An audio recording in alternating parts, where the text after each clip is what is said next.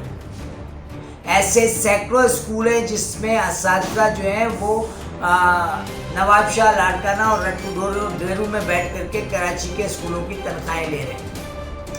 یہ وہ تمام عوامل ہیں جن کی وجہ کر ببانگ دہل یہ بات کوئی بھی اینکر کہنے کے لیے تیار ہے کہ آپ نے اگر کسی قوم کو تباہ کرنا ہو، اس کے مستقبل سے کھیلنا ہو، اس کے مستقبل کو تہس نہس کرنا ہو تو اس پہ تعلیم کے دروازے بند کر دیں۔ تو گزشتہ 2.25 سالوں سے کیا ہو رہا ہے؟ کراچی، حیدرآباد یا ان شہروں کے بچے تعلیم سے بہرور ہونے کے بجائے گھروں میں بیٹھے ہوئے نیٹ پہ کھیل رہے ہیں یا PUBG کھیل رہے ہیں۔ کیوں؟ اس لیے دیکھیں، پشاور میں بھی اسکولز اس طرح بند نہیں ہیں جیسے کراچی اور حیدرآباد میں بند ہیں۔ لاہور اور اسلام آباد میں بھی اسکول اس طرح بند نہیں ہیں جیسے کراچی اور حیدرآباد میں بند ہیں۔ تو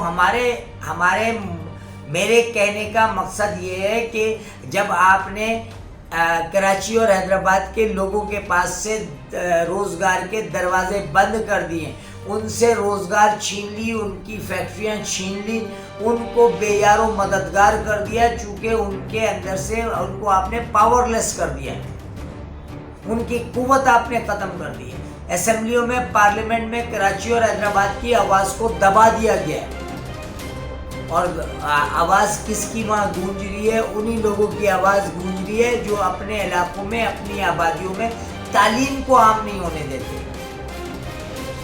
وہاں گاؤں دیہاتوں میں اسکولز اس لیے نہیں بنانے دیے جاتے ہیں کہ وڈیرا کہتا ہے کہ اس کا بیٹا، ہاری کا بیٹا پڑھ کر کے میرے برابر آ جائے گا، ہاری کی بیٹی پڑھ کر کے میرے برابر آ جائے گی، جبکہ وہ ہاری کو اپنی ریت، اپنی ملازم، اپنے ان کے نسل در نسل اپنے ملازم سمجھتے ہیں۔ تو وہ جو فیوڈل لاٹ سسٹم ہے، وہ فیوڈل لاٹ سسٹم کراچی اور حیدرآباد میں نظر آ رہا ہے۔ اسکولوں کو بند کر دینا، کالجوں کو بند کر دینا، یونیورسٹیوں کو بند کر دینا، یعنی آپ کا انتقام جو ہے آنے والے 10 سالوں کے لیے یا 15 سالوں کے لیے، جب آپ کے اوپر سے کراچی اور حیدرآباد کے نوجوانوں کے پاس سے میرٹ ختم ہو جائے گا، ان کی تعلیمی صلاحیتیں ختم ہو جائیں گی، تو یقیناً پہ رٹو ڈیرو اور نواب شاہ کے لوگ آ کر کے آپ کے یہاں سیکرٹری اور ڈپٹی سیکرٹری لگے ہوں۔ ٹوڈے وتھ شاہین سے سید شاہین عبداللہ کوئی چاہتا ہوں یہ بات